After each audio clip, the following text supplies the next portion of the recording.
এরে নবীর উম্মতের দল, ওই মা যার দুনিয়ায় নাই, তোমার নামের শেষে একটা শব্দ লাগানো আছে, পয়গম্বরের পক্ষ থেকে তুমি ইতিম। এতিমের দাম কত জানো? আমার মায়ার নবী রাহমাতুল লিল আলামিন দুনিয়াতে এসে আব্বাকে আব্বা বলে ডাক দিতে পারেননি। কেমন মায়ার নবী আমার মায়ার নবী একদিন বিকালবেলা মাঠের পার্শ্বে বসে বাচ্চারা খেলাধুলা করে, নবীও শিশু বয়সে দেখে বাচ্চাদের খেলা। নবীর মনে খেলার কোনো আগ্রহ নাই, কারণ আল্লাহ 4 বার কুদরতি অপারেশন করে করে দুনিয়ার সব চাহিদা নষ্ট করে দিয়েছে। মায়ার নবী দেখতেছেন যখন সন্ধ্যা গনিয়ে আসছে, সব ছেলেদের বাবারা এসে ছেলেদের কোলে নিয়ে বাড়িতে রওয়ানা। আমার মায়ার নবী ডানে তাকায় আর বামে তাকায়, খুঁজে আমার বাবাই কই, আমার বাবাই কই। আমার নবী চোখের পানি ছেড়ে কান্না করেন, এই ছেলেদের বাবা আছে, আমার বাবাই কই।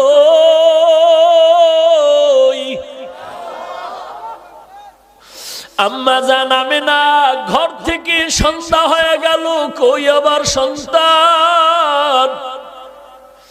ঘরের দরজা খুলে বের হইয়া লোকদের দেখে বলে, দেখো বাবা, আমার সন্তান মুহাম্মদের তোমরা দেখছো নাকি? বলে, মুহাম্মদকে ভালো করে চিনি না, তবে একটা ছোট্ট বাচ্চা দেখছি রাস্তার কিনারায় আব্বা আব্বা বলে কান্না করতেছে। মা আমেনা দৌড়াইয়া চলে গেলে, মায়ার নবীর এক শিশু নবীর কোলের মধ্যে জড়ায় নিলে। মায়ার নবী মায়ের কোলে জড়ায় বলে, আম্মু বলো আবার বাবাই কই। আমি সব ছেলেদের দেখলাম বাবায় কোলে নিয়ে আদর করে, বলো আমার বাবারে তো আমি দেখতে পারলাম না। আমেনা চোখের পানি ছেড়ে কয়, রে সন্তান, তুমি দুনিয়াতে আসার আগে তোমার বাবা ব্যবসা করতে গিয়া আর বাড়িতে ফেরত আসতে পারে নাই। মায়ার নবী বলেন, আম্মা আমার বাবার কবরটাকে একটু দেখাইবা, আমি বাবার কবরের কাছে একটু সালাম দিতেছে। মা আমেনা দৌড়ায় চলে গেলেন দাদার কাছে, আপনার নাতি তার বাবার কবর দেখতে চায়। দাদায় অনুমতি দিয়া বলে, দাসী উম্মে আয়মান আর আমেনা সহ রওনা হয়ে যাও, দেখাইয়া নিয়ে আসো। ঘোড়ার পিঠে বা উটের পিঠে 3 জন লোক রওনা হয়ে গেল, নবী বাবার কবর দেখবেন। যাইতে যাইতে বাবার কবরের কিনারায় গিয়া মা আমেনা ডাক দিয়া কয়, সন্তান, ওই গাছের নিচে তোর বাবার কবর। মায়ার নবী একটু লাফ দিয়া পড়িয়া বাবার কবরের কিনারায় চোখের পানি ছেড়ে কান্না শুরু করলে। আল্লাহ পাক ফিরিস্তা পাঠায় কয়, তাড়াতাড়ি আমার বন্ধুরে সরায় দেও, কারণ আমার বন্ধুর কান্না আসমানও সহ্য করতে পারে না, জমিনও সহ্য করতে পারে না, আমি আল্লাহও বরদাস্ত করতে পারি না, ফিরায় দাও। মায়ার নবী কান্না করে বিদায় বেলা যখন রওনা হয়, কিছু দূর যাওয়ার পরে মা আমেনা বলে, এই উম্মে আয়মান দাসী, বাহনটাকে থামাও, আমার পেটে ব্যথা শুরু হয়ে গেছে। মা আমেনা মাটিতে পড়ে গেলেন, ছটফট করে আর চোখের পানি ছেড়ে কান্না করে শেষ বিদায়ের বেদনা শুরু হয়ে গেছে। ডাক দিয়া কয়, দাসী উম্মে আয়মান, আমার কলিজার টুকরা সন্তানটার একটু আমার বুকের উপরে উঠায় দাও। মায়ার নবীর জড়ায় বলে, বাবা চির বিদায়ের সালাম, আর বুঝি দেখা হবে না রে সন্তান। বাবার কবর দেখতে গিয়া আজ মাকেও তুমি হারিয়ে এতিমের মতো বাড়িতে যাইবা। মায়ার নবী কান্না করেন, ও মা, আমি কার কাছে গিয়ে একটু মায়ের আশ্রয় নিব, আদর নিব? মা আমেনা ওখানে কান্না করে করে এখানে বিদায় হয়ে গেলেন। এইবার 2 জন মানুষ, দাসী উম্মে আয়মান আর আমার নবী রওয়ানা। লম্বা ঘটনা। মায়ার নবী চলতেছেন, দাদায় অপেক্ষায় আছে, এখনো কেন আসে না? হঠাৎ নজর করে দেখে বাহনের উপরে 3 জন লোক ছিল, একজন দেখা যায় না। ব্যাপারটা কি? কাছে আইসা নবী দাদার গলা জড়ায় ডাক দিয়ে কয়, দাদা। বাবারে দেখতে গিয়া মা হারায় চির এতিম হয়ে গেল। দাদার গলা জড়ায় কয়, আমি আর কাকে মা বলে ডাক দিব রে দাদা? এরে যুবক, ওই এতিম নবীর উম্মত,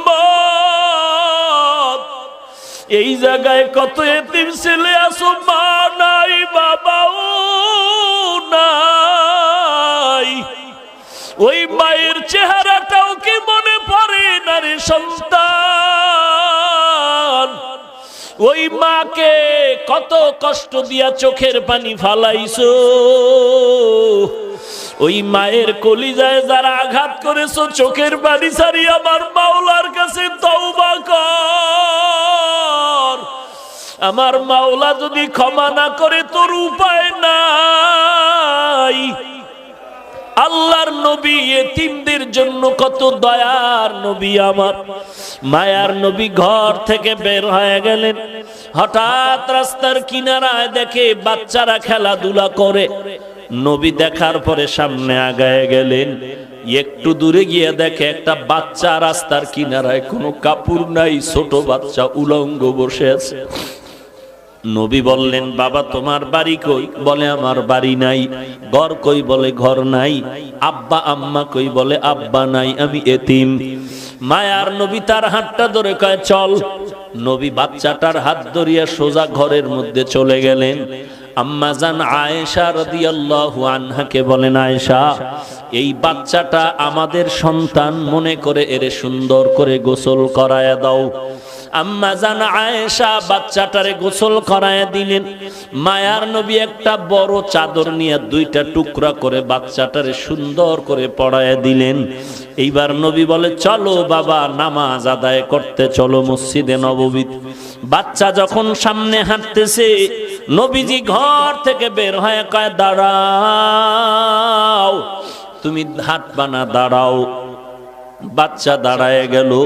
মায়ার নবী বসে গেলেন আর বলেন, বাবা, আমিও মা হারা বাবা হারা এতিম, তুমিও চূড়ান্ত মা বাবা হারা এতিম।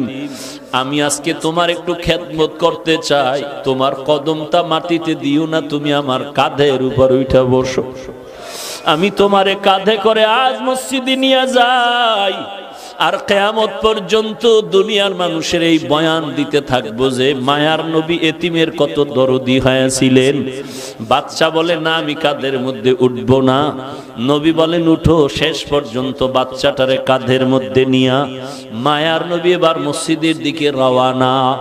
এইবার ওই যে খেলাধুলা করতেছিল বাচ্চারা, ওরা যখন দেখলো ওই বাচ্চাটা রহমাতুল্লিল আলামিনের বরকতি কাঁধের উপরে, বাচ্চাগুলো আফসোস করে যে আজ ওর কপাল কত ভালো,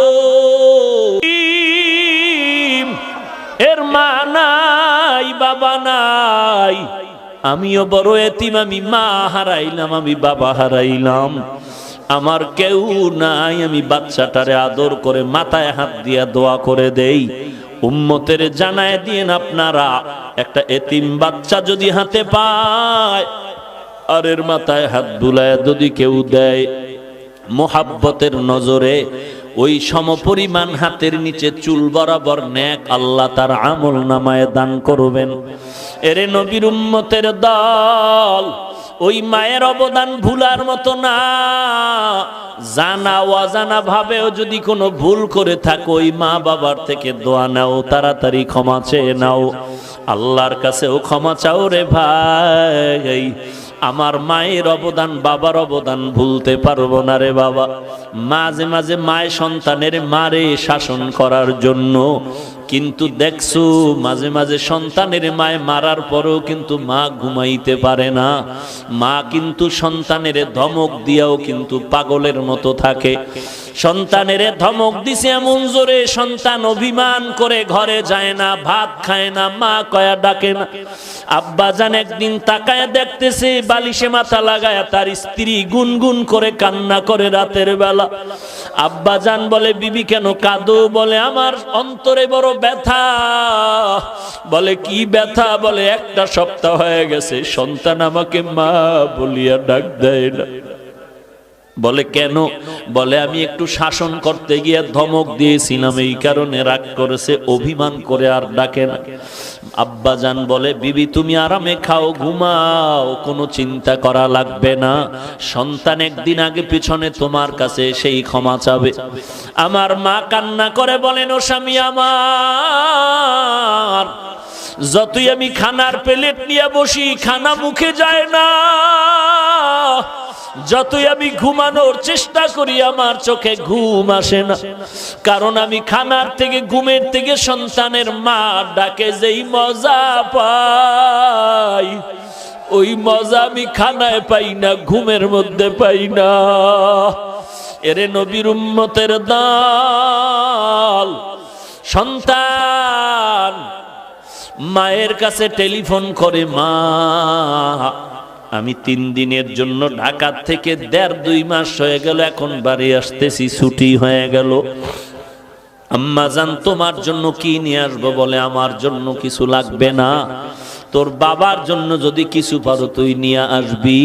এরে নবীর উম্মতের দল, সন্তান মার্কেটে গিয়া শপিং করে, মাকে বলে মা বলো কি আনবো? মা বলে কিছু আনা লাগবে না। বলে মা তুমি এমন কেন করো? বলে বাবা তুই আমারে কি দিয়ে খুশি করবি? তুই যদি স্বর্ণের কিছু দাও তারপর আমি খুশি হতে পারি না। তুই তাড়াতাড়ি আয়, তোর চেহারাটা দেখলে যেই খুশি হব, ওই খুশি আমারে তুই কাপড় দিয়াও করতে পারবি না। তুই আমারে মা বলিয়া ডাক দিলে আমি বাজেই খুশি হব। এই খুশি তুই আমাকে কিছু দিয়ে করতে পারবি না। সন্তান সন্ধ্যা পেরিয়ে যাওয়ার পরে গাড়ির মধ্যে উঠিয়া মাকে মোবাইল করছে, আমি 12টার মধ্যে বাসায় চলে আসতেছি, মা তুমি দোয়া করো। প্রতিদিন মা ঘুমাইয়া যায়, আজকে মা ঘুমায় না, খানাও খায় না। সন্তান আসবে, একত্রে সন্তানের নিয়ে মা খানা খাবে। ঘড়ির কাঁটার দিয়ে তাকায় আর দেখে কখন 12টা বাজবে, সন্তান আইসা মা বলে ডাক দিবে। মা ঘড়ির দিকে বারবার তাকায়। এরকম দেখতে দেখতে 12টার কাঁটা ঘুরিয়া সামনে আগায় গেল। মা বলে কি ব্যাপার, কোনো যানজটে পড়লো নাকি? এইবার চিন্তা গভীর হচ্ছে, গভীর হচ্ছে, বাবায় ঘুমায়। এবার মা ডাক দিয়ে কয়, আমার আব্বাজানকে ধাক্কা দিয়ে কয়, ছেলে এখনো কেন আসে না? 12টা বেজে 1টা বেজে গেল, এত দেরি কেন? একটু টেলিফোন করো। বাবারে উঠায় দিল। আব্বাজান টেলিফোন করে সন্তানের মোবাইলে, রিং হচ্ছে, কোনো রিসিভ হয় না, কেটে যায়, বারবার কেটে যায়, বারবার কেটে যায়। মায়ের অন্তরের মধ্যে কেমন যেন একটু সন্দেহ সন্দেহ ভাব, নাকি আমার সন্তান কোনো বিপদের মধ্যে পড়ে গেল। এইভাবে কল দেয়, কেটে যায়, কল দেয়, কেটে যায়। বাবা মোবাইল রেখে আবার শুয়ে পড়ল। মা অস্থির হয়ে গেল, বাবাকেও বুঝাইতে পারে না মনের ব্যথাটা। শেষ পর্যন্ত আবার ধাক্কা দিয়ে কয়, ও স্বামী আমার সন্তান তো এত দেরি করতে পারে না, আমি অপেক্ষায় আছি, আমার সন্তান আসবে, আমি সন্তানের নিয়ে একত্রে খানা খাবো, আজকে মন ভরে খানা খাবো। কত অনুষ্ঠান গেল, আমি এক টুকরা গোশত খাই নাই আমার সন্তানের মায়ার কারণে। তুমি আবার একটু মোবাইল করো। বাবায় ঘুম থেকে উঠিয়া আবার মোবাইল করে, রিং হয়, রিসিভ হয় না, রিং বাজতেছে, রিসিভ হয় না। এইভাবে দীর্ঘক্ষণ যখন ট্রাই করা শুরু করলো, এক পর্যায়ে হঠাৎ করে দেখে মোবাইলটা রিসিভ হয়ে গেল। ডাক দিয়ে কয়, বাবা তুই কই? হঠাৎ বাবার কানে দেখে সন্তানের কণ্ঠের আওয়াজ নাই, অন্য লোকের আওয়াজ। ডাক দিয়া বলে, কে আপনি? বলে মোবাইলওয়ালার বাবা। বলে তাড়াতাড়ি অ্যাম্বুলেন্স নিয়ে আসো, তোমার সন্তান এখন পরকালের লাশ হইয়া মাটিতে পড়ে আছে। গাড়িতে উঠছে, গাড়ি অ্যাক্সিডেন্ট হয়ে রাস্তার পাশে গাছের সাথে বেজে আছে, মানুষ রক্তাক্ত হয়ে গেছে। বাবায় মোবাইলটা ফালায় বেউসায় বিছানায় পড়ে গেল। মা বলে কি খবর আমার সন্তানের? বলে তোমার সন্তানের অবস্থা খারাপ। মা এমন একটা চিৎকার দিয়া রাস্তায় বের হইয়া ঘরের দরজা দিয়া চিল্লায় বলে তোরা কে কোথায় আছো? আমার সন্তানের একটু আগায় আনতে আমি যাই। বাবা আমার মাকে সান্ত্বনা দিয়া ঘরে আটকাইয়া অনেক মহিলাকে বসায় বলে এখানে ধরে রাখো। বাবায় তাড়াতাড়ি টেলিফোন করে অ্যাম্বুলেন্স নিয়ে লাশ নিয়ে যখন রওয়ানা, বাড়ির দরওয়াজা দিয়া যখন ওই বাঁশি বাজাইয়া ঢুকে, মা পাগলনির মতো দৌড়ায় আর বলে তাড়াতাড়ি ডালা খুলে দাও, আমার সন্তান কেমন আছে একটু দেখতে চাই। মা এবার সন্তানের চুমু খায় বলে মা বাবা তুই এই বাজার নিয়ে আমার কাছে আসার কি সংবাদ দিয়েছিলি? আমি তো আর খানা খাইতে পারলাম না রে বাবা, তোর জন্য খানা খাই নাই। আজ আমার কলিজায় তুই এমন আঘাত দিয়ে গেলি রে সন্তান। ওই মা ওই যে সন্তান করে করে করে করে কান্না করে করে এমন পাগল হয়ে গেল, দুনিয়ার কোন ডাক্তার আজ পর্যন্ত ওই মাকে ভালো করতে পারলো না। এরে পয়গম্বরের উম্মতের দল, ও পর্দার আড়ালের মা বোনেরা, তুমিও সন্তানের মা, একটু চিন্তা করো তোমার মাও তো একদিন এই রকমই মা ছিল। আজকে তুমি নতুন স্বামীর ঘরে আসছো, কত আরাম, কত আনন্দের শাড়ি পরিয়া, কত আনন্দের খানা। এমন একটা দিন আসবে সাদা কাপড়ের প্যাকেট হইয়া কবরে যাইবা, সবাই কান্না করবে, সন্তান মা মা বলে কাঁদবে, একটা জবাব দিতে পারবা না রে মা। আল্লাহ পাক বলেন ওয়াবিল ওয়ালিদাইনি ইহসানা, ওই মা বাবার সাথে হেসান করো। যার মা নাই, যার বাবা নাই, ওই অন্ধকার কবরের কিনারা দাঁড়ায়া চোখের পানি ছেড়ে দোয়া করো, কোরআন তেলাওয়াত করো আর গুনাহ ছাড়ো, নেক আমল করো। ওই মা বাবার জন্য দিলটা ভরে নেক আমল করো।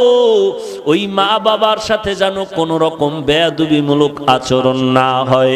আল্লাহ পাক বলেন ওই মা বাবার কেউ যদি বৃদ্ধ হয়ে যায়, খবরদার ধমক দিয়া কথা বলবা না, উপশব্দ বলার মতো কোনো শব্দ যেন না হয়। এরে নবীর উম্মত, যদি কথা বলতেই চাও সুন্দর ভালো আচরণ করো, এমন ভালো ওয়াকুল লাহুমা কাওলান কারীমা, এমন সুন্দর আচরণ করো। সুন্দর ভালো ব্যবহারের মানে হলো মা যেই ভাষাটা সহজে বুঝে ওই ভাষায় তুমি কথা বলো নরম ভাবে, এটাই হলো কাওলান কারীমা, আয় লাইয়িনান সাহলা, নরম নরম ভাষায় কথা বলো। ওয়াকফিজ লাহুমা জানাহাজ যুল্লি মিনার রাহমা, তোমার বিনয়ের ডানা মা বাবার জন্য বিছায়া দাও অনুগ্রহের সাথে। অর্থাৎ ডানা মানে মানুষের তো কোনো ডানা নাই, পাখির ডানা হয়। আল্লাহ কেন বললেন সন্তান তুমি বিনয়ের ডানা বিছায়া দাও? তার মানে পাখির ডানার মধ্যে সব শক্তি, ডানাটা যখন ধরে ফেলে পাখিটা দুর্বল। তোমার ডানা মা বাবার জন্য বিছায়া দাও মানে জীবনের সব কিছু মায়ের জন্য বাবার জন্য বিলীন করে দাও। তাও আবার মিনার রহমা, মানুষের চাপে না, সমাজের চাপে না, মিনার রহমা অনুগ্রহের সাথে, মনের মধ্যে কষ্ট নিয়ে মানুষকে দেখানোর জন্য করবা না, যা করবা দিলের মোহাব্বত নিয়ে করবা। অকুর রব্বির হামহুমা কামা রব্বায়ানি সগীরা, ওই মা বাবার জন্য প্রাণ খুলে আল্লাহর কাছে কান্না করে দোয়া করবা। ওই মা বাবার জন্য রব্বির হামহুমা, আল্লাহর কাছে সব সময় দোয়া করবা, আল্লাহ আমার মা বাবাকে তুমি রহম করো, মাফ করো, দয়া করো, যেমনি ভাবে তারা আমাদের উপরে দয়া মায়া করেছিলেন। এরে নবীর উম্মতের দল, একবার পারো কুল হু আল্লাহ সূরা আলহামদু সূরা দরুদ শরীফ পড়ে দোয়া করো। যদি দুনিয়াতে যার মা নাই বাবা নাই, যদি অন্যায় করে থাকো, ওই কবরের কিনারায় গিয়ে একটু দোয়া পড়ো, কান্না করো, চোখের পানি ছেড়ে দোয়া করে যদি ক্ষমা চাও, আল্লাহ পাক চোখের পানির বদৌলতে তোমার জীবনের সব গুনাহ মাফ করে দিবেন। ওই মা বাবার জন্য দোয়া করো, নিজেও কিন্তু আল্লাহর কাছে তৈরি হয়ে যাও, ইবাদত করবা আল্লাহর, আর কারো অংশীদার এখানে বানাইবা না। মা বাবার খেদমত করে দোয়া নাও। দুনিয়াতে দোয়া ছাড়া কেউ কামিয়াবির দরওয়াজায় যেতে পারে নাই, পারবাও না। মুরব্বীদের দোয়া, সাদা দাড়িওয়ালাদের দোয়া, তোমার বয়সের যে বড় তার থেকে দোয়া নাও। গায়ের জোরে রাগ করে বাহাদুরি করে গাদ্দারি আর বেয়াদবি করতে পারবা, কারো থেকে দোয়া নিতে পারবা না। অতএব খবরদার ছাত্র ভাই, ওস্তাদ তোমার মুরব্বী শিক্ষকের থেকে দোয়া নাও, বিরোধিতা করবা না। মা বাবা মুরব্বী দোয়া নাও, একজন সাদা দাড়িওয়ালা মুরব্বী দোয়া নাও। তোমার থেকে শিক্ষা একজনে আগানো, তার থেকে দোয়া নাও। তোমার থেকে একজনের সম্মান বেশি, ওই দিক থেকে সে অনেক দামি, তার থেকে দোয়া নাও। একজন রিকশার ড্রাইভারও যদি দেখো বুড়া, তার থেকেও দোয়া নাও। দোয়া ছাড়া তুমি আখেরাত বলো দুনিয়া বলো কোন লাইনে কামিয়াবি অর্জন করতে পারবা না। নিজের গুনাহের কথা স্মরণ করে তওবা করো। কোথায় কোন দিন কি পরিমাণ অন্যায় করেছো, আয়নার মতো সব সামনে পরিষ্কার। আল্লাহর কাছে তওবা করো, আল্লাহ জীবনে আর কোনোদিন গুনাহের কাছেও যাব না, আর কোনোদিন নামাজ ছাড়বো না, নবীজির সুন্নতের বিপরীত চলবো না, সহিভাবে কোরআন পড়ে আমল করে চলবো, মুরব্বীদের দোয়া নিয়ে চলবো, ওলামায়ে কেরামের দোয়া নিয়ে চলবো, বিরোধিতা করে গুনাহগার হব না। গলায় ছুরি আসলেও নবীর বিরুদ্ধে যাব না, দেশের বিরুদ্ধে জাতির বিরুদ্ধে ষড়যন্ত্র করব না। তওবা করার যদি খাঁটি নিয়ত হয়, খাঁটি তওবার নিয়তে দুটো হাত আল্লাহকে দেখায়া দাও। আয় আল্লাহ, সবার হাত আপনি কবুল করে নেন, তওবা কবুল করে নেন, তওবার উপরে মজবুত হয়ে চলার তৌফিক দান করেন। আয় আল্লাহ, আমার প্রত্যেকটা মুরব্বী উলামায়ে কেরামদের কবুল করে নেন। আয় আল্লাহ, ব্যবসায়ী চাকরিজীবী শ্রমিক সবাইকে কবুল করে নেন। আমার ছাত্র ভাই যুবক ভাইদের কবুল করে নেন। আয় আল্লাহ, আপনার পছন্দের বান্দা হিসাবে কবুল করে নেন। নবীর তরিকা সুন্নত অনুযায়ী চলার মতো, আমল করার মতো তৌফিক দান করেন। ওলামায়ে আহলে হকের পক্ষ অবলম্বন করে চলার তৌফিক দান করেন।